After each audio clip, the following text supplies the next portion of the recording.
Oui, alors ça arrive, fréquemment. Alors, c'est pas très grave, vous inquiétez pas. Le fait d'aller voir dans les échos d'enfance, ça permet soit d'affiner la blessure, soit de prendre conscience que c'est pas de notre faute ce qui nous arrive, mais que c'est de notre fait. Que, ah oui, notre âme, elle a choisi de passer là, je m'en souviens, et cetera.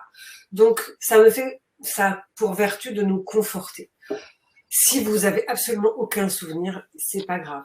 Peut-être, si jamais vous avez une petite idée entre-temps de quelqu'un que vous pouvez questionner, ou si vous savez comment, peut-être vous savez pas, vous n'avez pas le souvenir, mais peut-être qu'on vous a raconté, ah oui, quand t'es né, on se moquait de toi parce que t'étais bouboule. Poum, bah ça a suffi. Mais on s'en souvient pas. Mais l'enfant, il y a quelque chose en vous qui le sait. Donc ça peut être de ce qu'on vous a raconté ou des investigations dans l'arbre généalogique. Mais c'est pas forcément fondamental. Moi, j'aime bien le faire, mais c'est pas très grave. Et si il y a une occultation des souvenirs d'enfance, moi, j'y vois aussi un signe de quelque chose.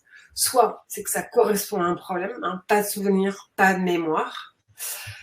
Soit il y a quelque chose de très lourd qui est arrivé, et à ce moment-là, par mesure de protection, il y a quelque chose qui a été occulté. Mais les problèmes que vous rencontrez dans votre vie sont des miroirs intéressants pour deviner les énergies qui vibrent à l'intérieur de vos cellules. Et donc, on déduit